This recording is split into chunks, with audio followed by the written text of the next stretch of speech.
Oh, hi, Michaela. Good morning. Great to have you. Um, I was looking at our notes, and I think we reviewed the first three lectures already. That would be chapter 6, chapter 7, and the strategic marketing planning. Can someone just confirm that for me? Because I was as I was opening it up, I thought to myself, I think we did this already as a review.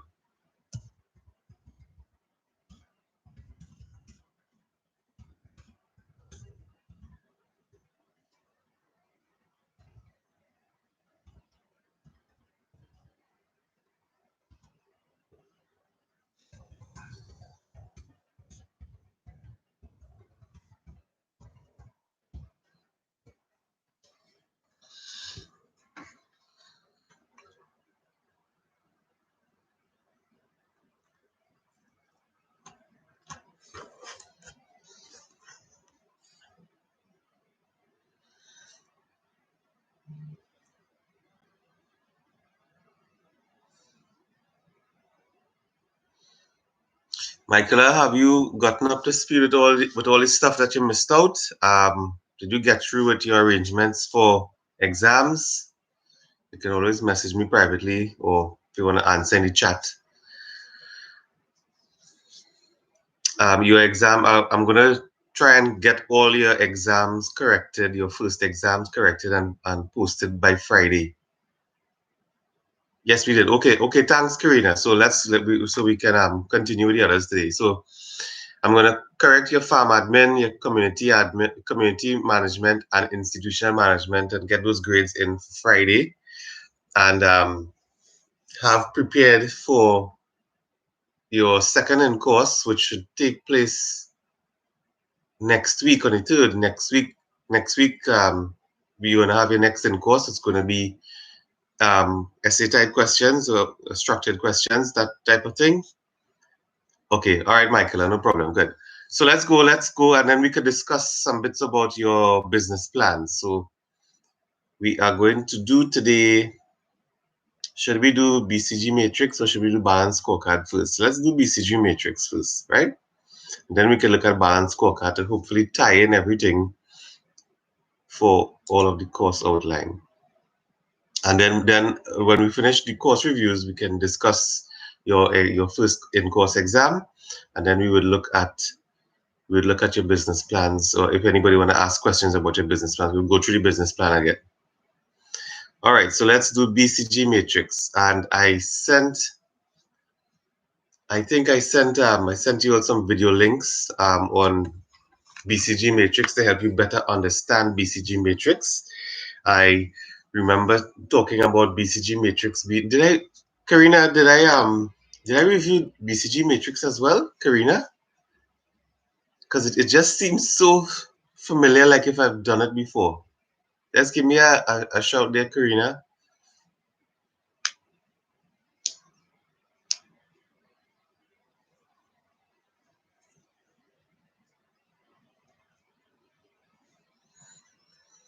Karina, you're gone. Okay, well, we'll just go through again. It wouldn't hurt. All right. So BCG matrix. BCG matrix, as I said, is BCG stands for Boston Consulting Group, and they are a marketing and strategic planning organization out of Boston, and they and a research group, and they came up with this market growth and market share matrix to help a company or an organization look at its SBUs, and its SBUs are its strategic business units, to determine where are these strategic business units within the market, and When you hear BCG matrix, understand you must immediately start to think dog, question mark, star, cash cow.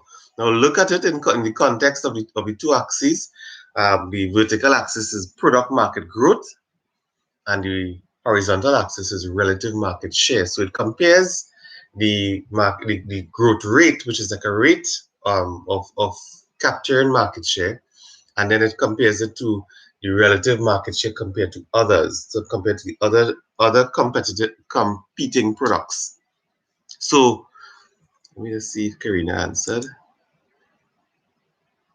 You want to review? Okay, we review it. Yeah, we review it again. Yeah, I somehow think as though we did all of this review already, but we'll still do it quickly. All right.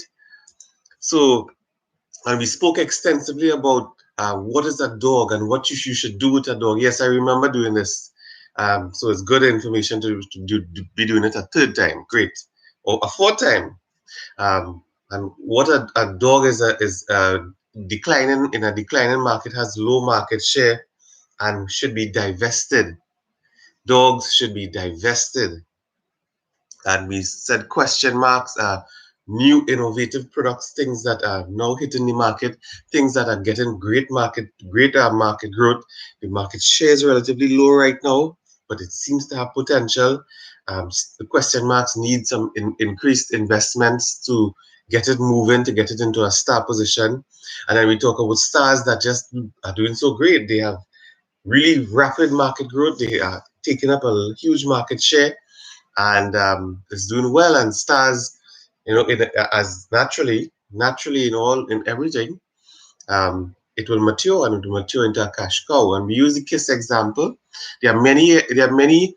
You can think of many companies, even sometimes within your own company, within your own small company, things that are things that services that you offer.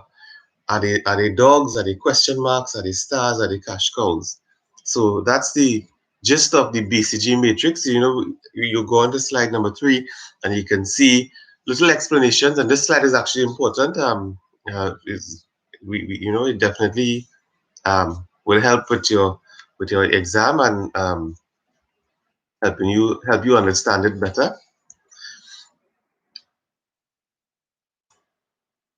Right? And then we went on in slides 8 straight to the rest of the lecture, going into detail about the strategies if you are a star, what you can do with a star, what problem childs are the question marks, what they can do. And I remember saying a problem child is not bad. You can look at yourself as you can look at a business just like you open your own business. As it starts, it might seem as though it's a question mark, it's a problem, or it might be you're not sure. But with the right type of marketing, with the right type of investment, you can move from being a star a question mark into being a star, and hopefully to be going into a cash cow category where you have good market share. Your growth isn't all that great because you're matured, but you are generating good revenues. And remember, the cash cows of organizations are the departments that usually have so much revenue coming in that it can be used to fund stars, it can be used to fund question marks, and well, it really you shouldn't use your money for dogs, because dogs, as I said, should be divested. You shouldn't be investing more money in a category that is not doing well. You should make the decision to break it apart, and have it disappear. All right. So these slides are pretty easy to understand.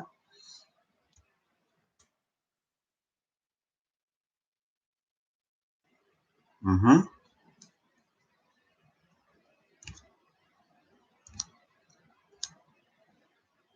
Right. So there are issues with the BCG matrix that it can't always apply, or with their limitations to it.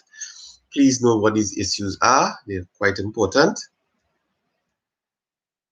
Right? So the BCG matrix is not a panacea for strategic planning. It's not the only thing that you can use to apply for strategic planning. So that's BCG matrix. Anybody have any questions on BCG matrix? Okay, Cheyenne, market share is, so let's imagine a pie, right? And and that pie is a particular good or a particular service. The pie is a particular good or a particular service. And now you have several companies that provide this good or service. So market share is how much. So let's just use fried chicken, for example, as an example. Vasudeva, sorry, I know you're vegetarian. KFC would probably have a huge market share, a huge part of the pie. Royal Castle would have a huge part of the pie. What other? Well, before there was probably Japs. Japs have a part of the pie. Japs now I think Daryl's fried chicken, and now I understand it's going away. And then you may have other small. You could look at homemade fried chicken, and then you could look at all the other small community businesses that do fried chicken. So market shares.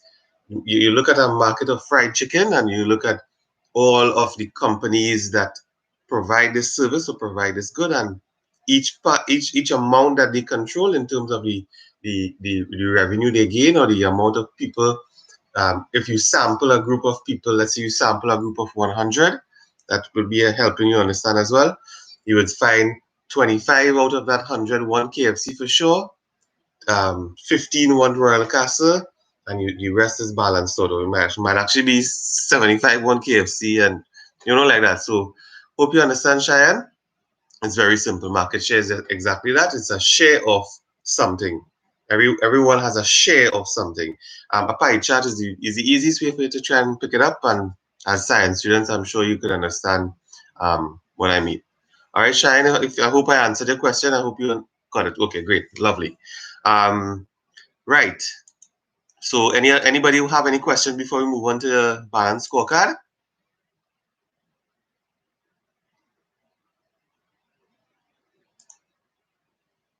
Anybody know? All right, so we're going to do balance scorecard now. And again, I honestly think we did this already, but let's, there was, okay, so we'll do the lecture that we didn't do in balance scorecard, which was the one that's in your notes, that came with your notes at the beginning. So it's a management tool. Balance scorecard is a management tool that helps to track and measure how your organization is doing and how it's progressing towards its goals, its strategic goals. It looks at financial and non-financial measures, helps balance long and short-term measures.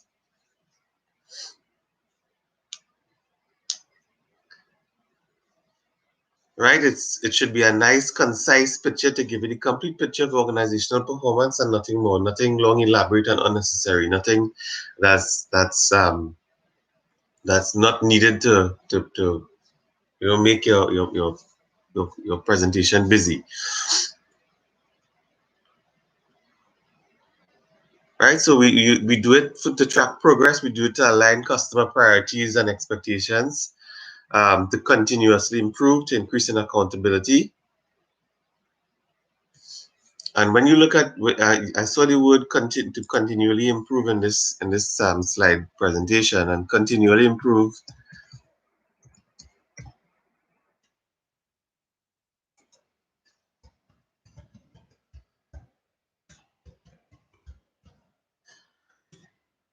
Is equivalent to continually improve is equivalent to another phrase that we've been using. We used this phrase, I suspect, last week. We use this phrase in institution management as well, but we touched on it in pharmacy administration. So continually improve can be aligned with what phrase? We did a particular topic. Tell me what continually improve can align itself with in terms of a phrase for organizations, for management, for monitoring. Tell me, I'm looking out for the answer, okay? Right. So, right? The balanced scorecard has forced the management team to focus beyond financial measures. Too often in the past, organizations will get sucked into short-term thinking. You must always think long-term as well. So the balanced scorecard is fed into from the mission, the vision, the strategies, and the measures. Um, I had yeah, I know that we. Let me see if I have any answers here. Nobody, come on, continually improve. Cheyenne, Karina, Michaela. Well, Michaela, I know you would have had to look at the lectures. I'm gonna see who else is in class here this morning. Um, I'm gonna call out some names. Give me some answers, man. Caleb said he's not in this class. I don't know. This may be Biana. I'm not too sure. Melissa, you're in class. Zen, Firaz, Celine, Matthew, Ralpho, Dylan, Marian, Darian, Tia. I haven't heard from Tia for all the classes. Sarvesh, Sarah, Kai, Vasudeva. Continually improve means what? What's the phrase we're looking at? I want you all to get these concepts and to start not thinking, to start thinking along this type of wavelength and thinking from a management perspective as well as to marry your scientific knowledge, your science knowledge with management knowledge as well. Continually improve. And this is actually something that's in science. It's very much present in science because it's important for science these days. Actually, ever since. No answer? Nobody? Nobody at all? Okay. Well, Sarah, I see I'm giving you all bad habits. Quality improvement. Quality improvement for us. Yes, you're almost there. You're almost there. Sarah, I'm not giving you no hints. No hints, no. Faraz, come on, continue it. Quality improvement, yes, but you're missing something at the in front of quality improvement. Anyone can help Faraz.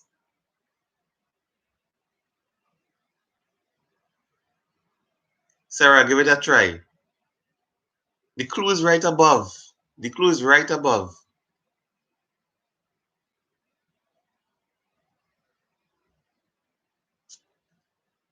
Continue. Yes, Cheyenne, very correct. CQI. CQI. Continuous quality improvement. Perfect. Great, guys. Great teamwork. Great teamwork there. Right. So we're back on it. And right. So this is it's an okay diagram. It's an okay diagram for the model for strategic planning. You see at the top of the diagram the SWOT analysis. Then in the middle you have your values, and then at the bottom you have the mission and vision. So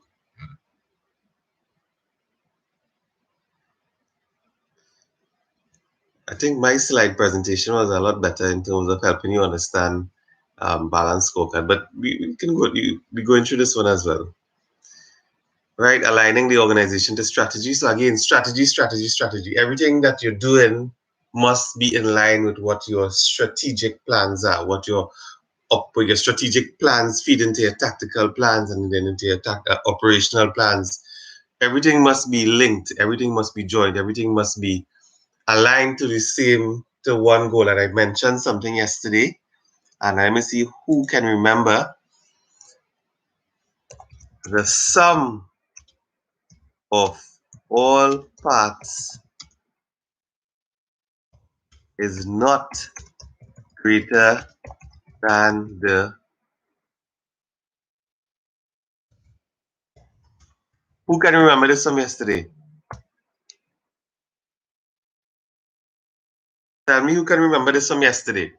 The sum of all parts is not greater than the whole. What am I speaking about there? Tell me, what am I speaking about there?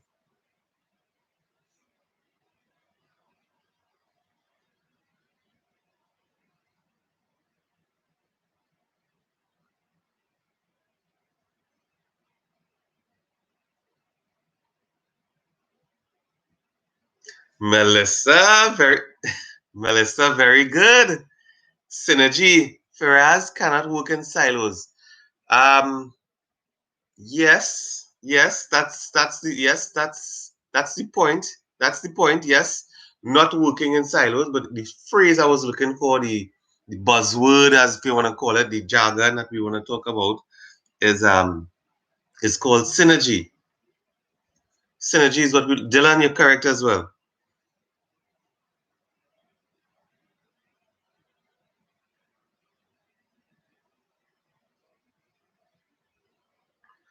Right. So synergy, I'm very happy to see that you all are remembering stuff from classes, and I hope that I'm doing a okay job in meshing in all of the concepts from farm admin and make it apply to Insti, make it apply to community as well. Okay. Great. So good. Reese is in the dance. Synergy. Yes. So Melissa got it right first. Okay, guys. Good. Make strategy everyone's job. So yes, so not just because your executive team creates a strategy, that means the lower end of the hierarchy don't know anything about strategy. Strategy is everyone's job. It's a continuous process, and change is mobilized through executive leadership. And let me change is mobilized through executive leadership. What does that mean? Change is mobilized through executive leadership. What do we also call that? It's another buzzword, it's another management term, it's another phrase that I want you to be familiar with, that you want you to remember for the rest of your life as you go out there into the working world. What does this mean? This would be actually a great MCQ question, or a question that you could expand on a little bit and explain what this means. Come on, guys. Change is mobilized through executive leadership. What do we also call that? What can we also call that? Come on, you all gave me some correct answers earlier. Let's go. Let's have another go at it. Sarah, give it a shot. Cheyenne, Firaz, Melissa, Reese.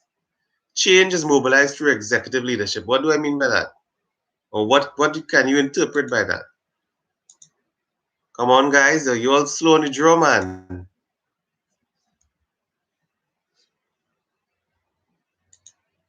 Any no one? Come on.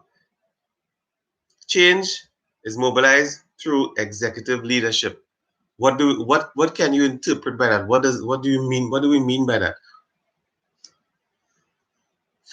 So we have some people falling asleep.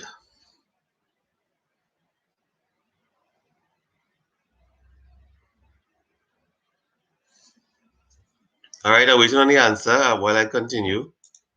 Hoping to see some good correct answers.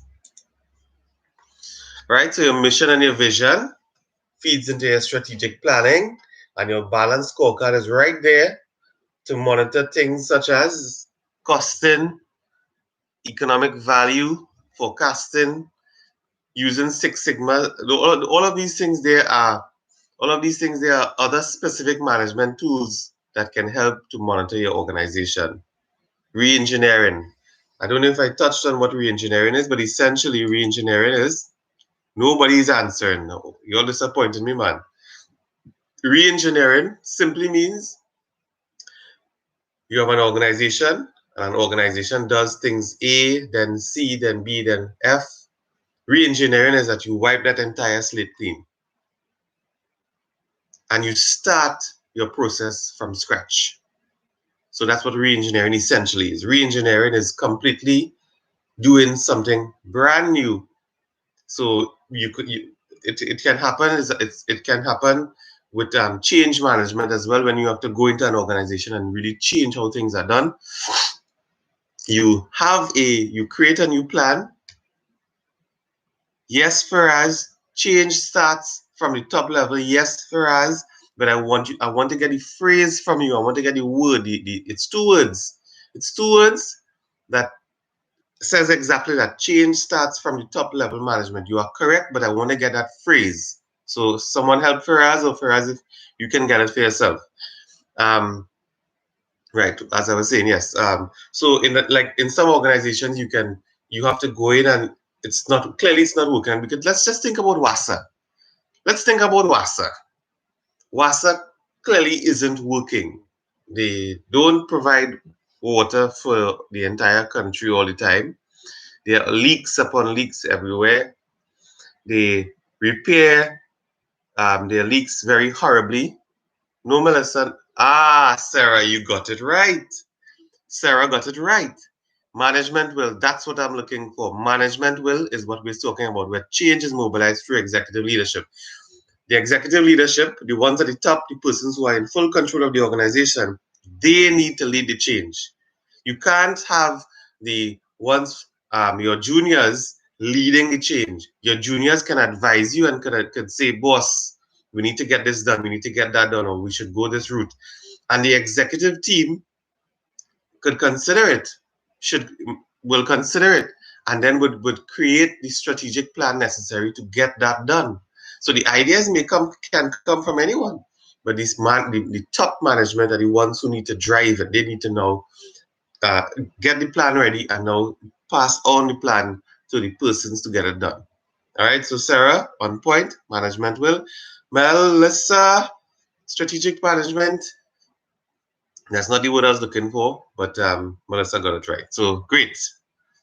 Continuing on. Right, I was talking about WASA. So we can't just close WASA tomorrow and start a re-engineer tomorrow. If we do that, what's going to happen with its daily operations and it's all its customers that require, even though it was given to us inefficiently, it's still given to us to an extent. So you can't just close a company. You have to create your re-engineered plans, and it can feed in from what currently obtains, and then you now can go in and start implementing these new plans slowly. And sometimes, if it's allowed, if it can be allowed, you can once your plan is done and you do a pilot test, then you can completely eradicate the old plan and put in the new one. So that's re-engineering for you. Okay, right. So linking it all together on slide 10, strategic direction, communication strategies, balance scorecard, evaluate and adjust. And slide 11 gives the direction in which everything must go, learning and growth organization, looking at your internal business processes being efficient. That would feed into customer satisfaction. And of course, if you have customer satisfaction, you will have financial success. So remember that's it's a stepwise process. I did it in the PowerPoint that I sent you. It's a stepwise process.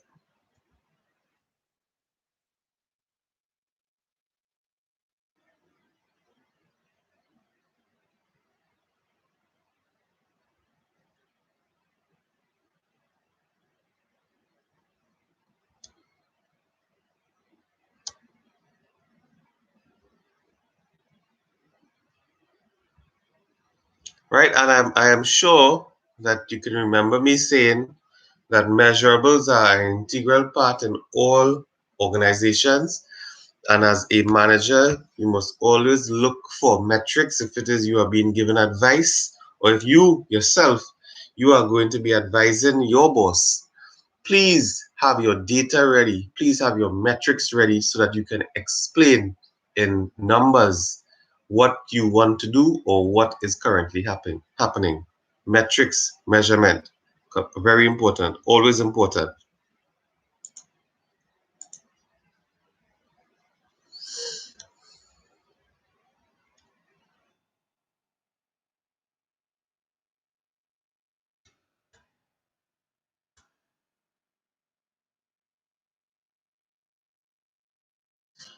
Right? And let me just do so. Let's move to the PowerPoint that I sent you all, the one with the purple background, talking about the balance scorecard. And this would be my lectures is a more it's an easier read. Go through um, on slide number 6 of the purple background lecture on balance scorecard.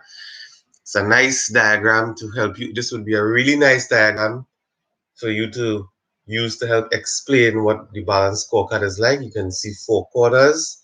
You can see the vision and strategy at the center of it. Um, you can see how learning and growth feeds into your business process, and how it can lead to financial success as well. We went on to talk about each part. Remember, I said even yesterday, encourage your organization to be a learning organization. A learning organization is one that is always going to be adaptive to trends, be adaptive to problems, be adaptive to new markets. So always encourage a learning organization, one that encourages everyone in the organization to continuously learn and grow. And internal business process, well, this is management 101, because if we remember the definition of management, guys, the definition, would we have to learn both? Cheyenne, yes, learn both, because remember my lectures, the lectures that I give you all, other than the packet of notes that Dr. Maraj gave, would be bonus lectures, lectures to help. If you go through Dr. Maraj's lectures and it's still not too clear, hopefully my lecture would have it a bit clearer. So yes, you need to go through both. All right. Where was I? Yes. Internal business processes management 101, because you always want to do your business process in the most efficient and effective way. And by doing that, you're always going to be reducing cost. You're not going to be wasting money. You're not going to be wasting time. You're not going to be wasting energy. So internal business processes, even without thinking about balance scorecard, this is management 101. All right. And then we went on to talk about customer satisfaction. And balance scorecard will include you doing your simple feedback surveys from your customers. Are your customers happy? Are they getting the products that they want? Are they satisfied with your service? Are you actually giving them the are you fulfilling their expectations? So you need to always be monitoring to know if your customers are happy.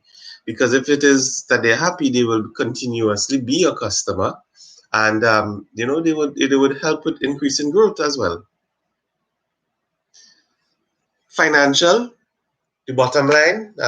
We know that this is at the end of the day, this is what it boils down to.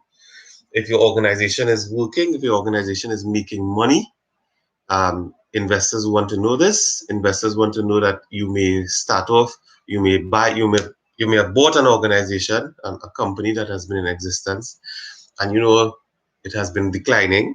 But investors want to know that you've taken over this company and you are starting to see break even, and then you're starting to see growth. All right.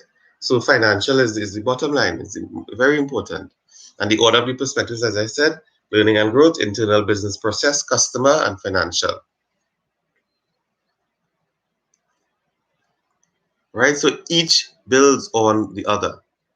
The internal, the learning and growth is at the bottom, and you need to build on that to have better internal business process, because your more knowledgeable staff, your more knowledgeable team will help find more efficient ways in which you can do things. Strategic objectives, measurables. You see, look at improved call times, increased profits, and when we look at these things, you have to give a measurement. Reduce injuries from 10% to 5%.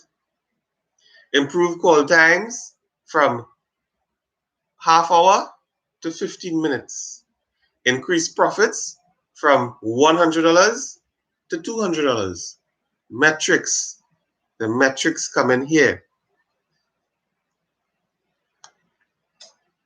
And we talk about these strategic objectives starting with a verb, being endless, being actionable, being measurable. And this is what we're talking about here. What are we talking about there? Your objectives need to be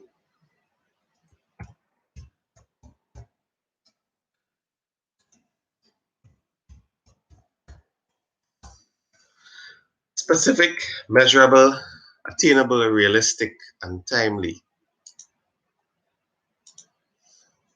And slides 15 and 16 show the relationship between each component of the balanced scorecard and how it can affect each other, so you can understand it better. And the slide 17, the second to last slide, talks about the measurables, the things that you need to, the data. And there's a link, a web link that would take you to another site that can help better understand balanced scorecard, and if you want extra reading as well. So that was balanced scorecard. We did so that's it. We completed the review of all your lectures. The only thing we can go through again is the mock business plan, and we can do that now. You can do the mock business plan now. All right, so you can open up your mock business plan, and table of contents, talk about the executive summary, how you can, that's your executive summary. I don't know if I mentioned this phrase to you. I'm gonna put it in here. Yes, Faraz, smart, yes, correct. Your elevator speech. Anybody ever heard that term? Elevator. Elevator speech. Have you all ever heard that term? Have you ever read a book or look at a movie or read an article and see that term elevator speech? Anyone?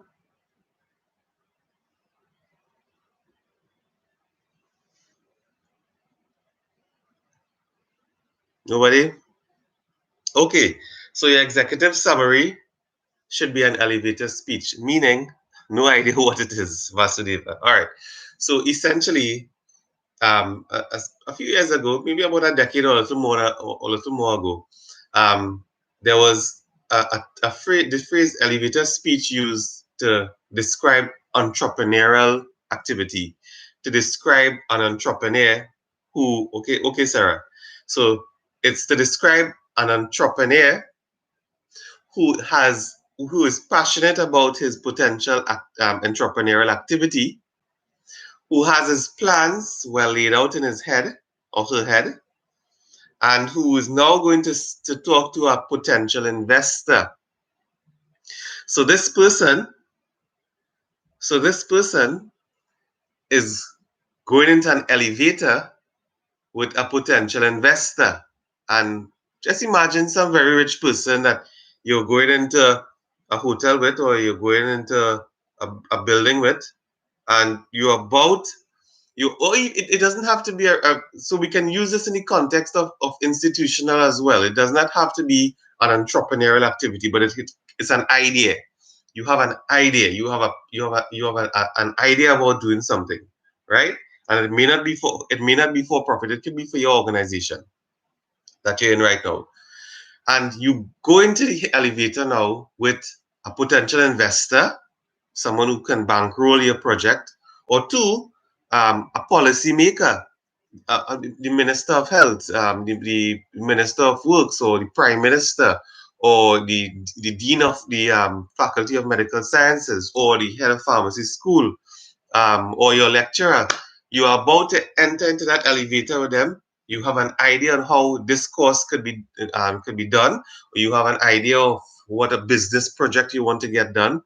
Your executive summary is like your elevator speech. So you have a very short period of time, because it's an elevator. The maximum amount of floors, unless you're in Burj Al Dubai in the east, where you have to be in an elevator for probably about a good 15 minutes. Your elevator speech is supposed to be concise, it's supposed to be influential, and it should be to the point. Concise and influential are two main things. It should be concise, and it should be influential. So the person who's listening in that short period of time should be convinced to hear more, or convinced right then and there. So I'm saying this, your elevator speech should be like your executive summary. All right? your executive summary. And then in the table of contents, you go down into your mission, your vision, and mission and vision. Remember, I said a vision is an unattainable future state. And I just remembered we are in election season, right? And I thought of this vision that would be, I think it's a pretty good vision. So a vision for a political party or a vision for a potential MP could be to always be loved by all constituents. Your vision is to always, which might most likely not happen, be loved by all constituents. I hope you saw what I did. You saw what that vision is about. It's being something that's a desired future state that is really hard to attain, but certainly trying to get there where all your constituents love you, where all the time they love you, is you're trying to reach that target. You definitely get a lot. All right. So that's keeping your vision simple. To always be loved by your constituents, to always be loved by your constituents. That's another simpler one. All right. So, and then your mission now would say, okay, so I want to always be loved by my constituents. How do we go about doing it? How do we operate? And that's your mission. Your mission is to achieve your vision. You are on a mission to always be loved by your constituents. I'm saying this to help you understand mission and vision. And I know a little beyond the framework and the context of your business plan, but that's essentially when you envision when you dream. That's the type of dreams you want. Your visions shouldn't be complex. They should be as simple, and it should be nice and warm and fuzzy. And your mission statement now would help to tell persons who are watching you this is what he's about because that's his vision. He's doing A, B, C, and D because that's where he wants to be. So I want you to understand that, sir, are the visions in the mock plan unattainable? Yes, absolutely. Yes, Sarah. That's the point I'm making. That your vision, a good vision, is one that seems to be you will never achieve and always be in your vision. You might get to reach your vision and then go back a little bit because it's something that it's a state that you will not always be in. You might reach it, but you might not always remain in it. So your vision it keeps you keeps you going continuously. So the answer is yes. Make your vision grand, make your vision sweet, make your vision must make the person reading it feel warm and fuzzy, make them feel part of it, make them feel wow, this is nice. This is good. Oh yes, make them interested. All right, make them interested. So yes, sir. To answer your question, make your vision unattainable. Make it, but you're using the word unattainable in the sense that it's yes, you would be able to you might be able to reach it once or twice or three times or four times, but you will not always remain in that vision. You will not always remain the top person in class. You may not always remain the top person in whatever your trust is. So that's why I want your vision to be big and grand and somewhat unattainable. Yes.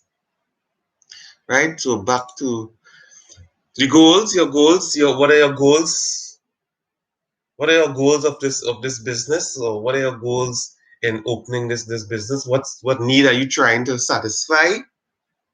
Is there a gap in the market? Are you the only person coming here to do this? Is it a niche market? Oh, sorry, we have to take a break. All right, I now see the time. Sorry, we'll take a break and return at. How come nobody asked for a break?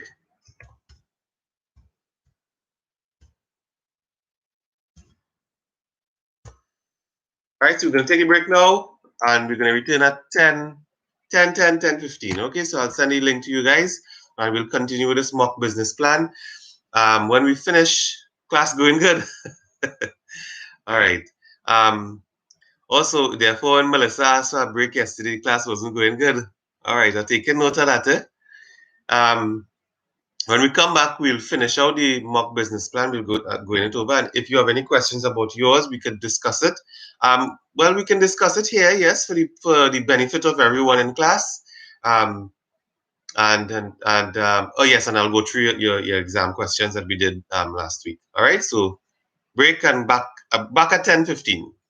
Let's put it at 10.